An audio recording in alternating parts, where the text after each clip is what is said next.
Howdy. So it is my huge pleasure to introduce our speaker today, Dr. Amarjit Budhiraja from University of North Carolina, Chapel Hill. So Dr. Budhiraja got his PhD also from UNC, supervised by the famous statistician Colloquium, and then he did a postdoc at our state, and his advice actually is here. And then he also did another postdoc at the Brown University. And after that, his first tenure track job position was at the University of Notre Dame. And after spending 2 years there, he returned to North Carolina. So he's currently the associate dean of the School of Data Science and Society at the UNC, and previously he was the chair of the department. It is impossible to summarize his research achievements in just 2 minutes, so I'll just mention a couple of things. So he is IMS fellow, and he has co-authored more than 100 papers in his career, which is very rare for an applied probabilist. And he has advised 20 PhD students, 9 postdocs, and actually in the IISA conference last year, he delivered the Budhiraja Memorial Lecture. I guess maybe some of you were there. So today he's going to talk about, I think, queuing problem. Yeah, so that's welcome.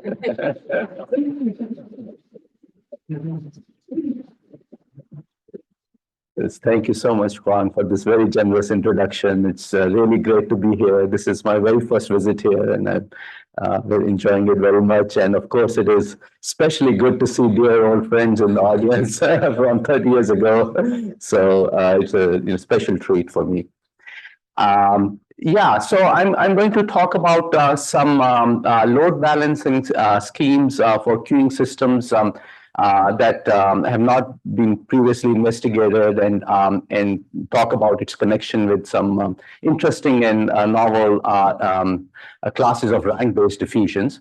And I'll tell you more about this. So this is based on joint work with my colleague Shayan Banerjee at UNC, and our joint PhD student Ben Estevez, who's graduating this May and will be in the job market.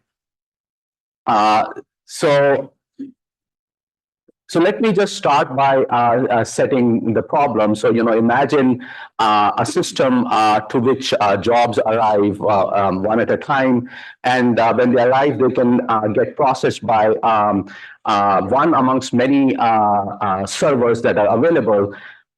And if there's no intervention, and the jobs just randomly select a server to be processed by, then what you can imagine is that over time, some of the servers would have very long queues of jobs waiting for them, and maybe some of the servers are just sitting idle.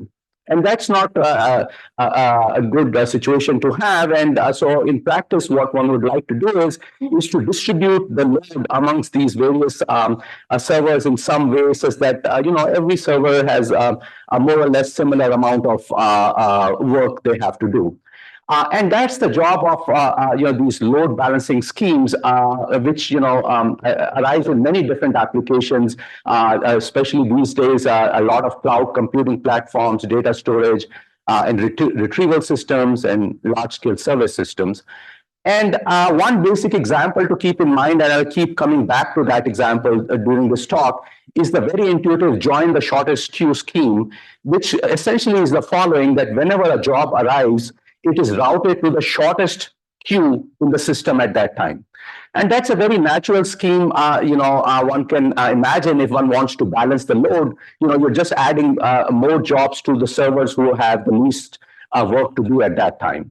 And indeed, this policy, the GSQ policy, has a lot of nice features, and I'll talk about some of them, but there are also some issues with it, and I'll describe those as well. So before I present the main result, let me kind of set the asymptotic framework that we will kind of consider. So the setting that we're interested in is that of critically loaded queuing systems, and by that what I mean is that the system load is approximately balanced by system capacity. Now, if the system load is much smaller than the system capacity, then that's not very interesting, because anything that you implement would perhaps do fine because there's a lot of spare capacity. And similarly, if the system load is higher than system capacity, then whatever you try to do is the queue lengths are going to explode, and there's not too much room to do anything useful. So the regime that is really important, and where exercising some sensible control policies can make a big difference, is the critical regime, where things are sort of more or less balanced. And to set it into a mathematical framework, the way we think of it is that we have actually a sequence of systems which are more or less identical, and they're parameterized by parameter n. And as n becomes larger and larger, these systems get closer and closer to criticality. So the traffic becomes heavier and heavier. So the system that we might be interested in is actually just one of these systems for a large value of n. And there's the usual asymptotic framework that we are very used to in statistics. One can get information about this system by taking, for example, a limit as n goes to infinity. So that's the kind of framework we have in mind, that we have a sequence of system and whose performance somehow can be approximated by looking at what happens when n goes to infinity. So now let me tell you a little bit about how these systems look like. So for the nth system, you have k servers, and these servers process jobs one at a time. And then you have jobs coming to the system, and according to some rule, these jobs are sent to one of these servers, and then they get processed. We'll be looking at this Markovian setting, by which we mean that the service times are exponential and inter-arrival times are also exponential. And we'll make usual independence between these random independence assumptions between these random variables. And as I said, we are looking at a critical setting. So each server will process a job at rate n. So the total processing rate, since the k server is n times k, and the jobs, they arrive to a central dispatcher at rate nk minus v root n. So up to the leading order term, the arrival rate and service rate are balanced. And for now, I'm going to talk about two policies, very simple policies. One of them is just random routing, which means any incoming job rolls a die, and depending on the result, just picks one of the server to get processed by. And then we have this other extreme, which is the join the shortest queue, where each arriving job is routed to the shortest queue at that given time instant in the system. As one would expect, that the join the shortest queue should do a much better job in terms of balancing load and overall in handling the load in the system. And in fact, that can be very explicitly analyzed in this very simple scenario.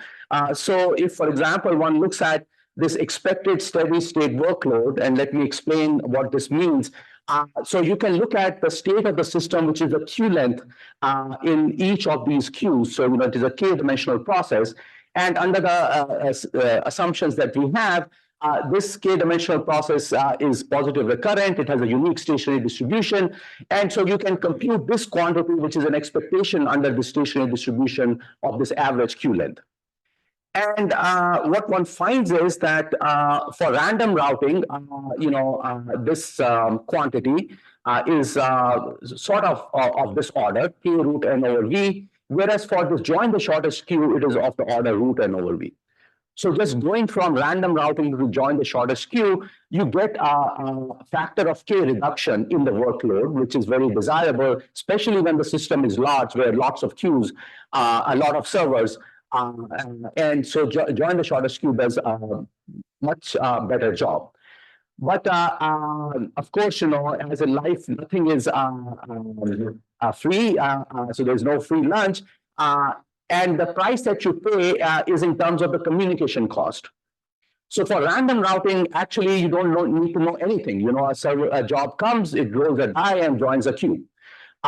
But for the join the shortest queue, a lot of information is needed because every time a job arrives, it needs to query the whole system and figure out which of the queue is the shortest.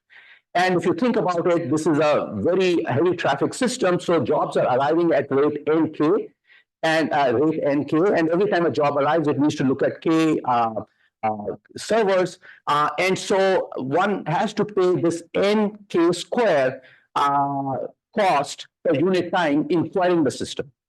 And so that's the trade-off one sees between random routing and join the shortest queue.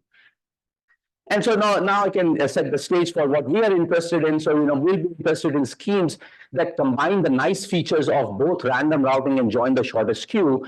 And more specifically, we'll consider schemes in which most of the jobs are done by random routing, just rolling a die.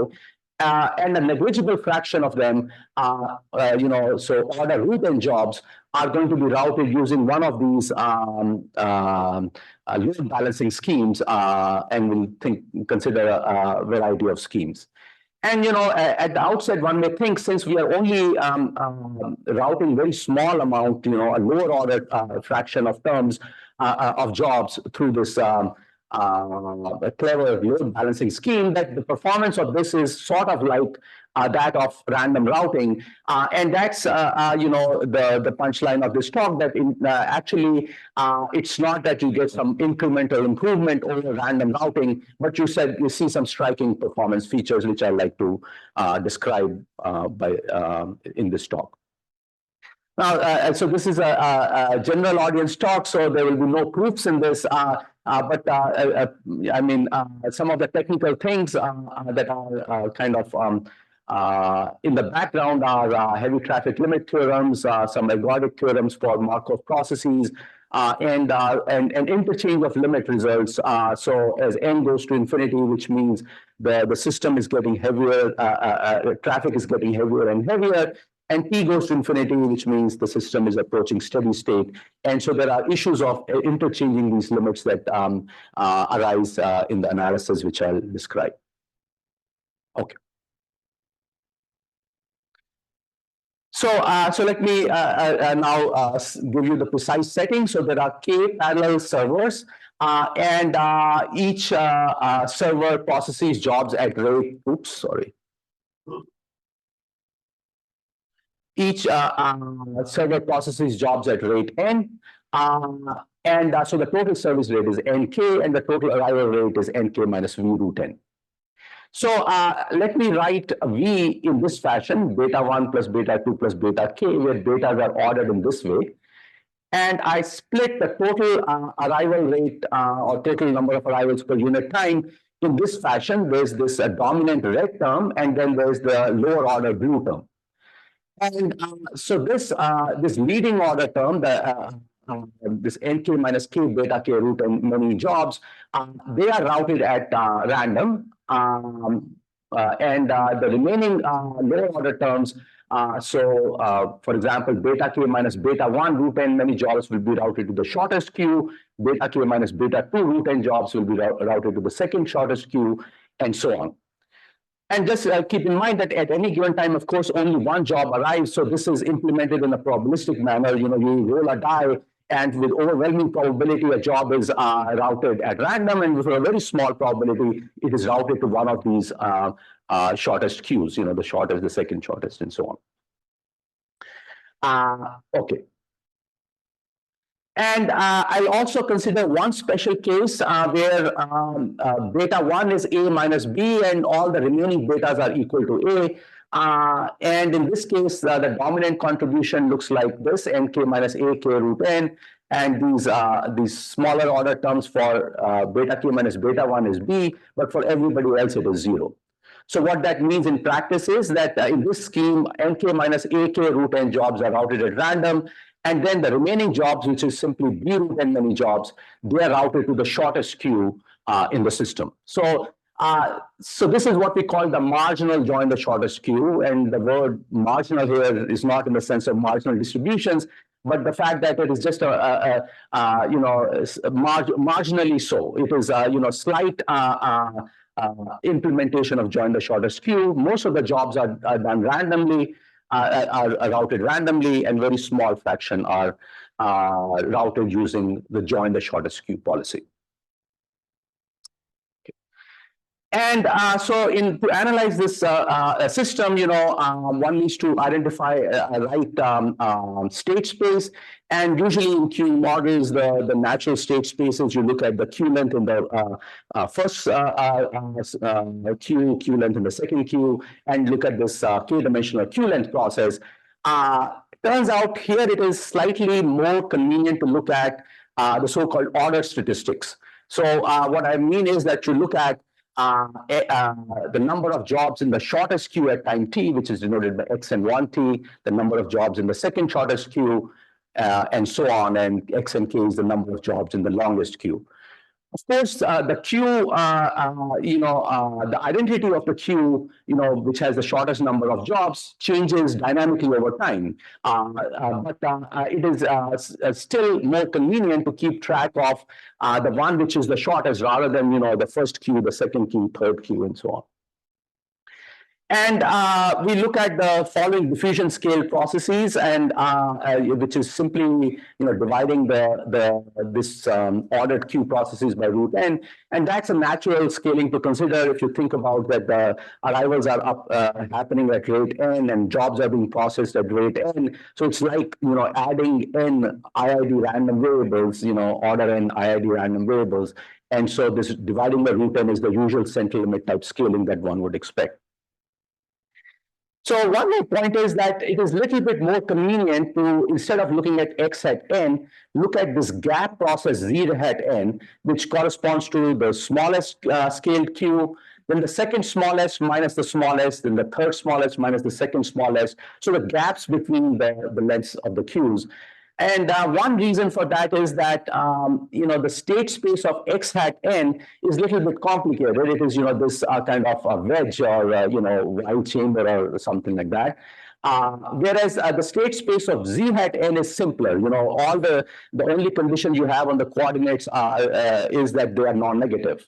So z hat n lies in this space, namely just a non-negative orthant. Okay. So we'll be interested in the behavior of the system as n becomes large, and also, for example, in proving limit theorems and so on. And as you can imagine from the central limit scaling, that you should see some kind of a normal distribution. But because we're talking about limits of processes, we'll see, say, maybe Brownian motions. But one thing to consider is that the limit cannot be a Brownian motion because the state space is the positive orthant. So these processes only take non-negative values, whereas Brownian motion can be positive or negative. It should be something else. And so maybe the first thing that I like to do is identify the type of limit processes you will expect to see in this in the limit as n goes to infinity. So for that, I like to take a brief excursion to talk about reflected processes and scorecard problem, and maybe start with a very simple scenario, which is that of a MM1 queue. So what is the MM1 queue? Basically, jobs arrive one at a time, and there's a single server, and they get processed by the server at some rate one at a time. And we are looking at the Markovian setting, namely inter-arrival times are exponential and service times are exponential. So you can describe, and it's a heavy traffic setting. Those are the arrivals are happening very fast, exponential with parameter n, and service times also exponential with rate n. So you can describe this system now through just two Poisson processes, which I denote by A and T and S and T. These are independent Poisson processes with rate n. And so if, for example, you look at this root n scaling of these processes and look at the difference, then this x hat nt, just by central limit theorem for Poisson processes, converges to a Brownian motion. So this is convergence of stochastic processes in the path space. And so the limit object is very simple here. But note that this x hat n doesn't quite describe the queue length for the MM1 system.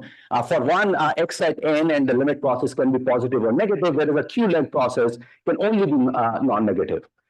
And the reason is that in describing this, defining the x hat n of t, this first term is fine because that describes how the jobs arrive into the system. But the second term is, is kind of not the correct term to subtract off, because the jobs are processed only when there are jobs to be processed. So if a service process is activated only when a queue is non-empty. So there's some correction needed here, and I won't go through the details, but it is easy to kind of rewrite this XATN process and takes a path transformation of this process to recover the actual queue length process that one is interested in. So Q hat n can be recovered through a map gamma, where gamma is a map from trajectories which can take positive or negative values to the space of trajectories which only take non-negative values. So here D is the usual Skorokhod path space, and I'm not actually telling you what the definition of gamma is. Here it is actually very explicit and can be written out, but I think it is maybe more useful and helpful to just tell you about some characterizing properties of this map gamma. And roughly speaking, if I call Y to be gamma of X, namely the map gamma maps to, the path the gamma maps to, then this Y can be represented as X plus eta, where eta is a non-decreasing function that increases only when Yt is equal to 0.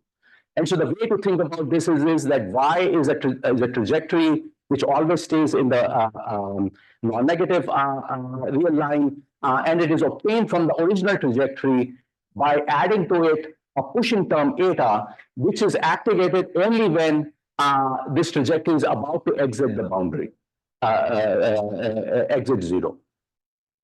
And so similar, maps will arise in higher dimensions as well, as I mentioned in a minute. This map is referred to as the Skorokhod map, and it is known, for example, from its explicit formula that I'm not showing you, that it is a continuous map. In fact, it's a Lipschitz map. And then, of course, a functional limit theorem is immediate because we know that X hat n, because being difference of two Poisson processes, converges to a Brownian motion. This Q hat n then must converge to gamma of a Brownian motion. So this is again a map which takes a Brownian motion and somehow constrains it to the positive real line. And this is what is referred to as a reflected Brownian motion.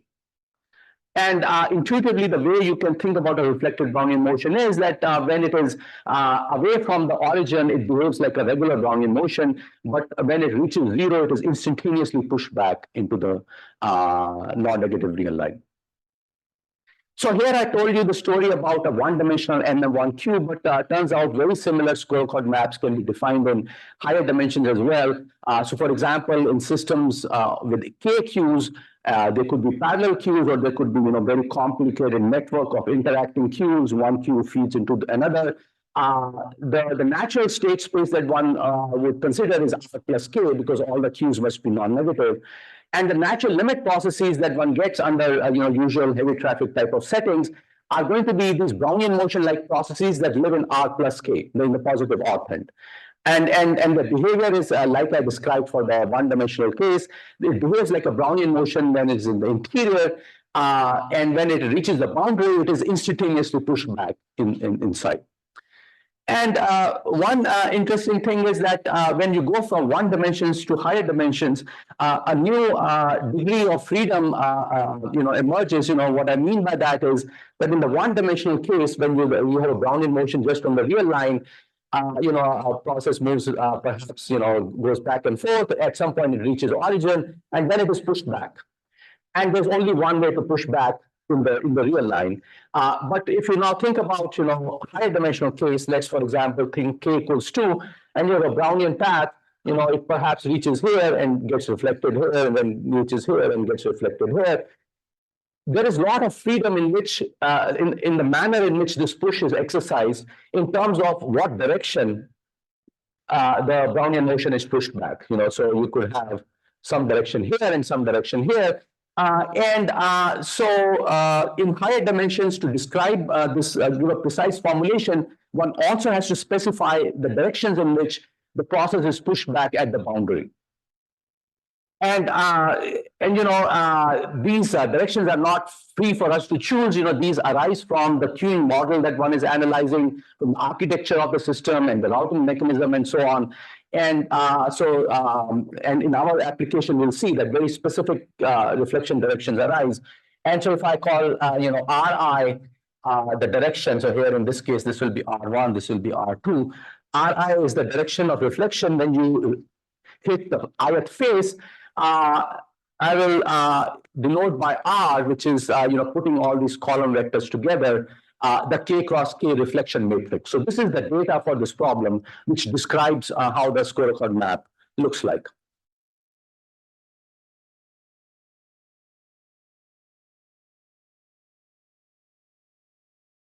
R, and I won't spell it out today. There is a well-defined scorecard map, which is a map from these trajectories in Rk, which are free to wander anywhere, to trajectories which live in R plus k in the positive orthant. And so this map gamma takes a free path to its reflected version, and it is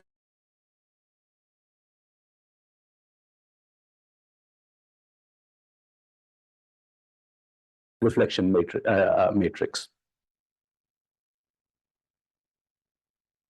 So more precisely, what the result of Harrison and Ryman tells us is that for given any path x in Rk, there is a unique pair of paths, k-dimensional paths, y and eta.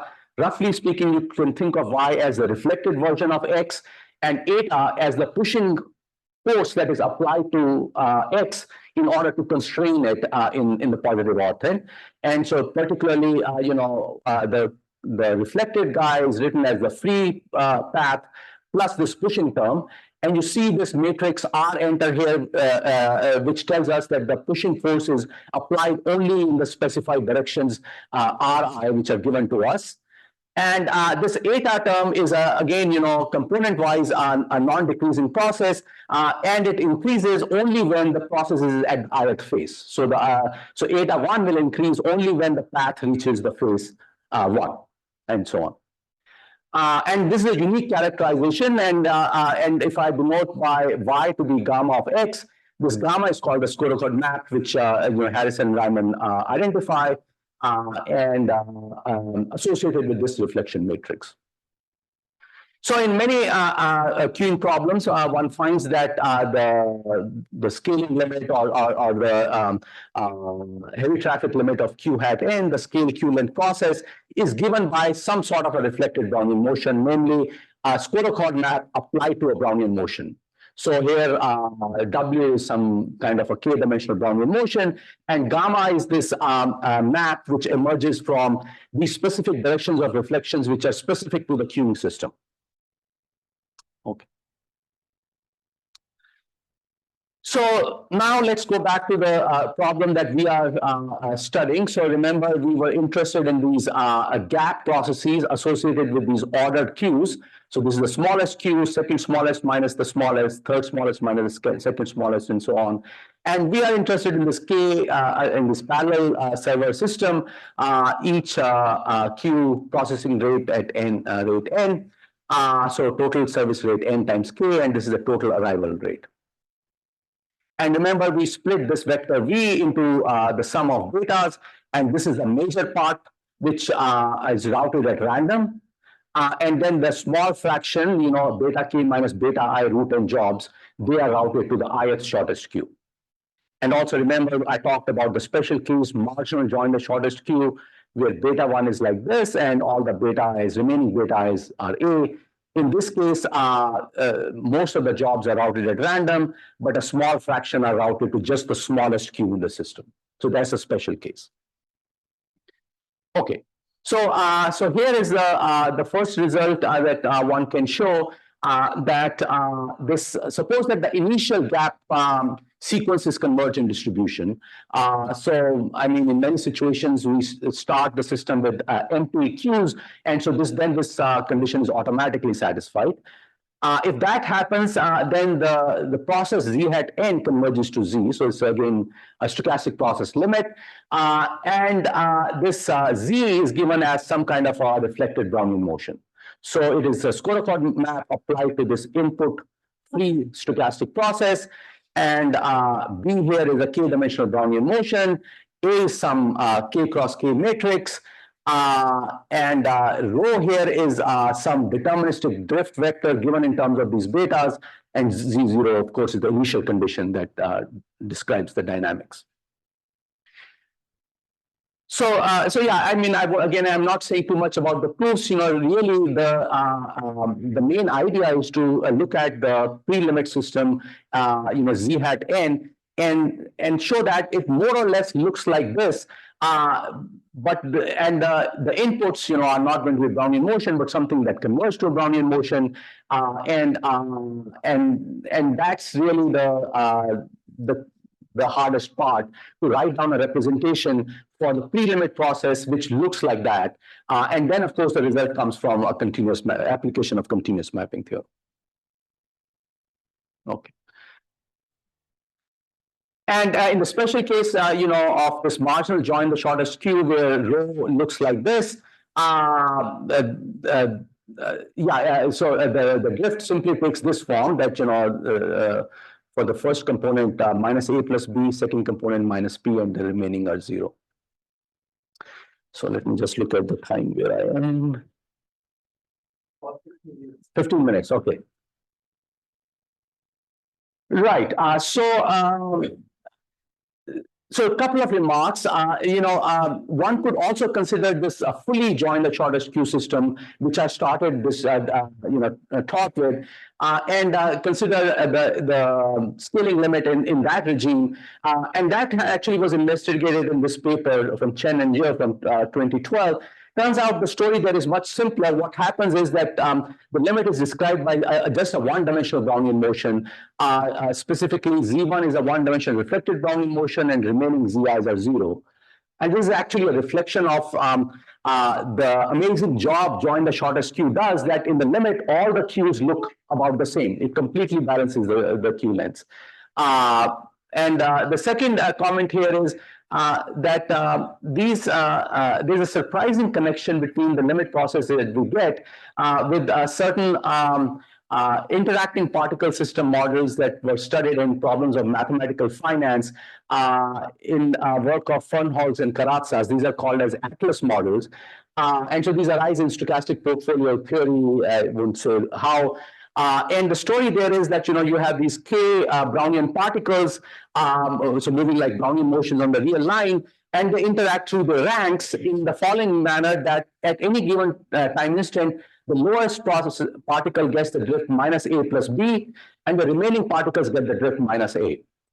So of course the actual particles which get this drift change over time. The lowest particle, when it gets a drift minus a plus b, very quickly it will not be the lowest particle, and then somebody else gets that drift, and so on. Right, and turns out that if you look at the gaps processes associated with this Atlas model, then of course what happens is the lowest particle has this drift, but the second lowest particle gets the drift minus a minus a plus b, which is minus b, and then the remaining particles get the drift 0. And so this the limiting model that we get can be viewed as a reflected version of the Atlas model, which arises from a very different context. So that was a nice and interesting connection. Okay, let me now move on to long time results. And for this result, we don't have to do too much work. And for example, it is known from works of Harrison and Williams that this Markov process Z is positive recurrent if and only if this positivity condition is satisfied. In fact, in this case, one can actually say what the stationary distribution is and give an explicit formula for it in this manner. And turns out the stationary distribution has this very explicit product form expression, which is surprising because there's a lot of interaction between these gap processes, and there's no reason to expect independence. But somehow magically in the limit, in the long time limit, some disentanglement happens, and you get these product form stationary distributions. And let me say that this is actually not a typical behavior, to see these product form stationary distributions according to results of Harrison and William. There's very special geometric structure that has to be there.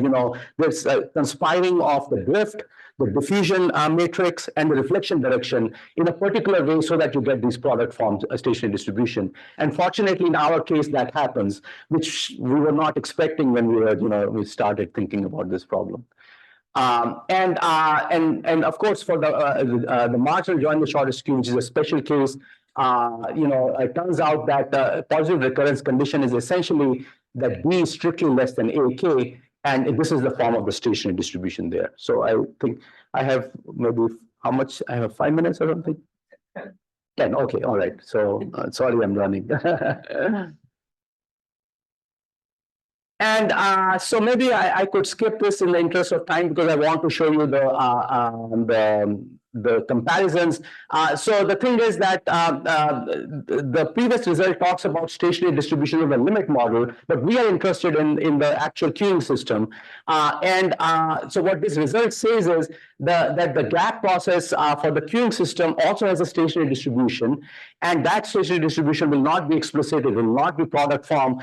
But what you can show is, that it converges as n goes to infinity to this pi hat, which is a unique stationary distribution of Z.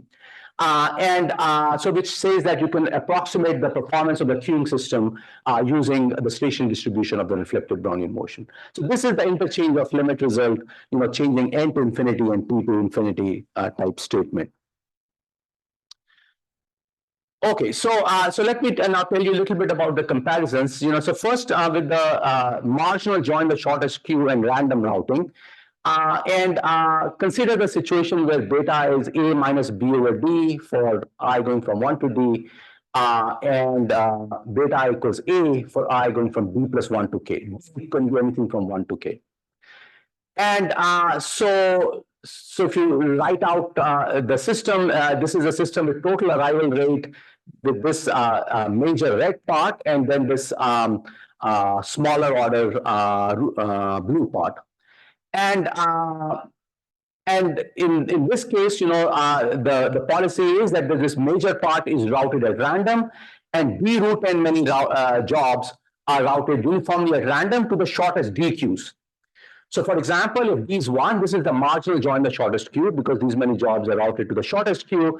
And if D is K, then what happened? Yeah, and if D is K, this is just a random routing. So that's the important thing to remember, that when D is 1, it's the marginal join the shortest queue. When D is K, it's random routing.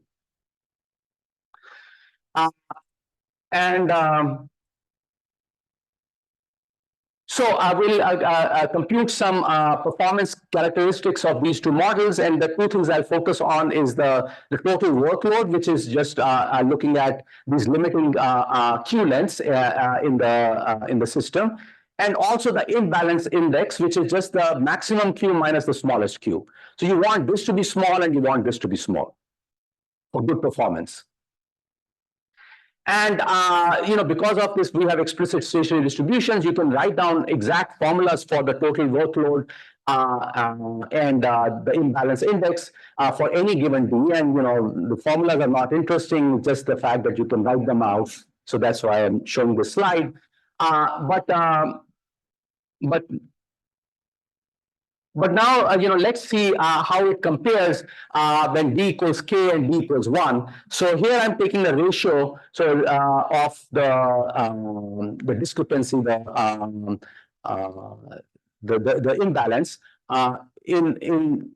So K represents random routing. This represents join the shortest queue, marginal join the shortest queue. So if this number is bigger than 1, it says that the marginal join the shortest queue is doing something good. And similarly, if this number is bigger than 1, then it says the same thing.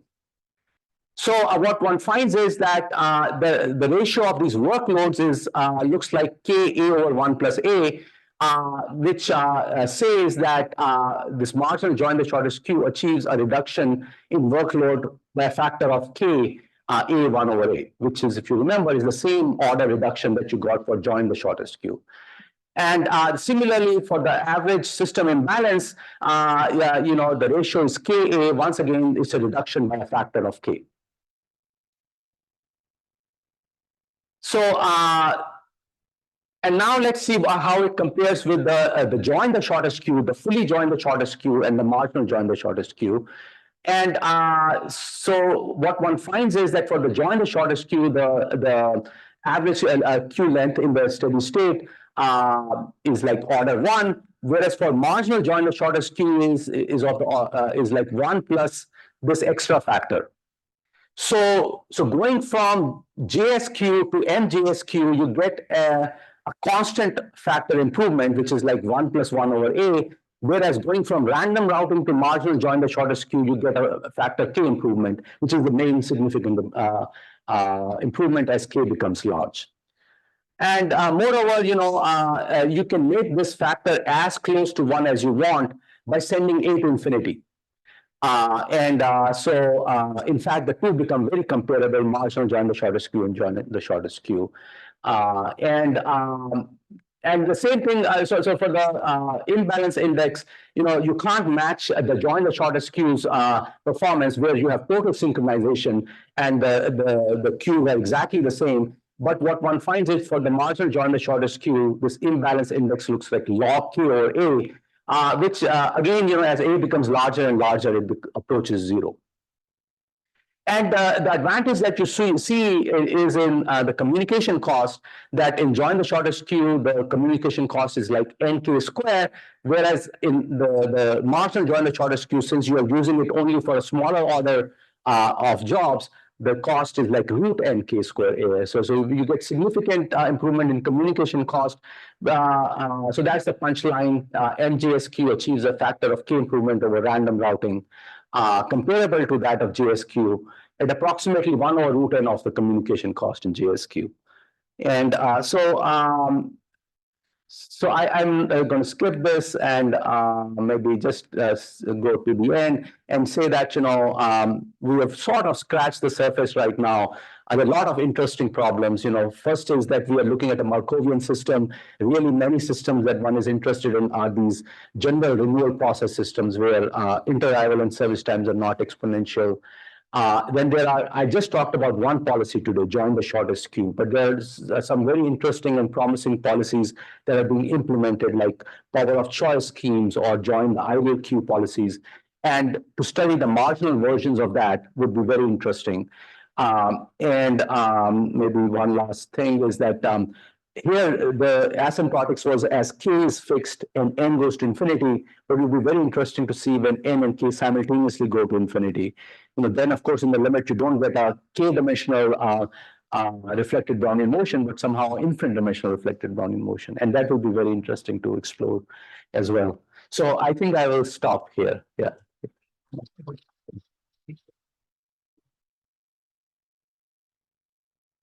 We definitely have time for questions.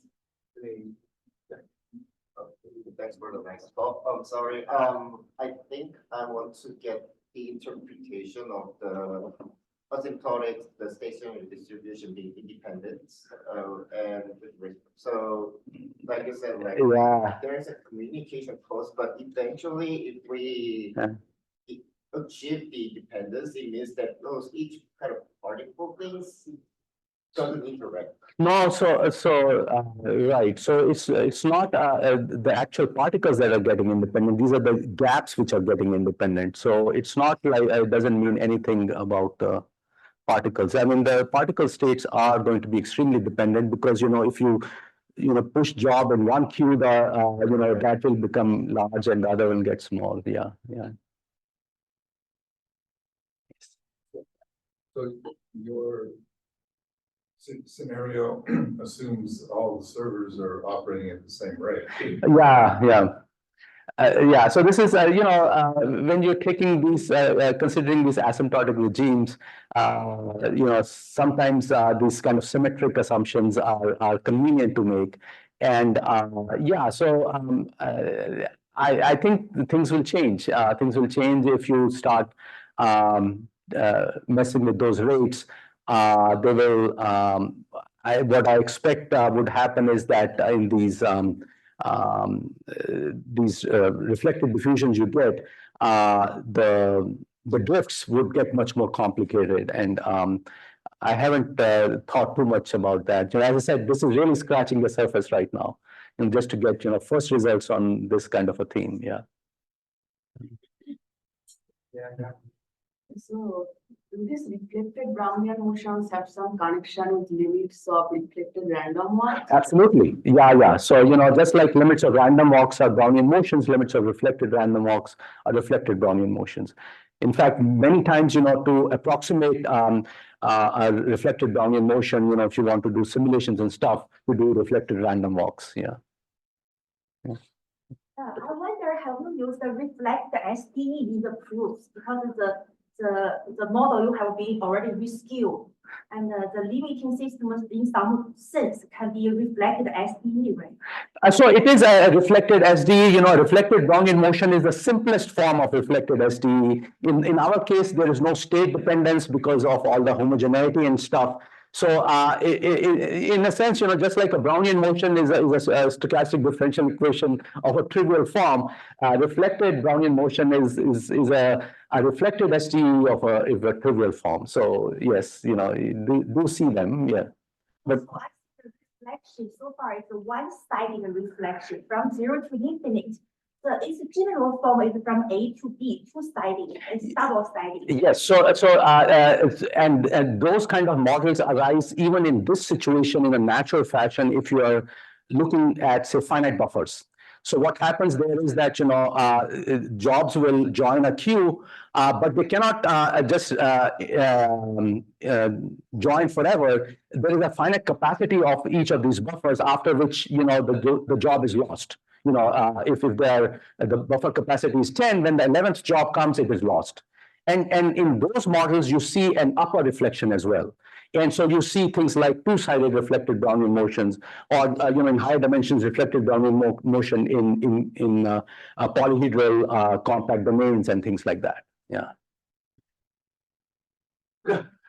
Yeah, harder question. There's a great window on judging server and time-soft servers actually Right. in their performance. It's great. One question for applications would be, since you have a lot of explicit solutions, can you compute the rate of convergence when you look into this? So, To see when this actually makes sense to look at?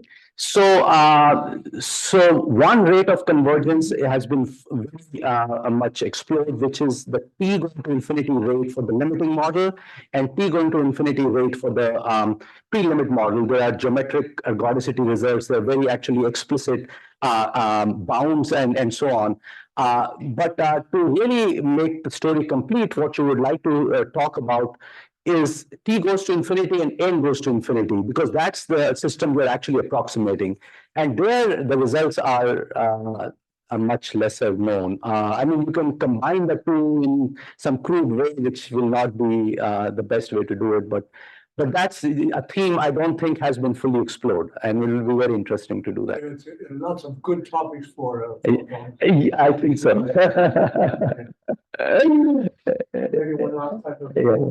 Is there a simple way to define the functions in D? The space D on which you define the squirrel map? So in one dimensions, the description of the square code map is actually very explicit, and I can write it out. The way it looks like is that if y is gamma of x, so in the one dimension case, y of t is x of t minus the infimum 0 s less than equal to t, x of s means 0. So this is a very explicit description of the path of y in terms of the path of x. In higher dimensions, in some cases, you can write similar kind of descriptions, and they get a little bit more complicated, but there is an explicit formula. But it's not in a general setting, you cannot. So for example, in the model that we had, I don't think there's an explicit formula in the higher dimensions. All you can say is that there is a well-defined map, and you can talk about its property, you can talk about its continuity and Lipschitz behavior and all that. But explicit formulas are hard to get in higher dimensions. So thank you all once again for coming to this talk before the spring break. I wish everyone a very nice expression. Thank you.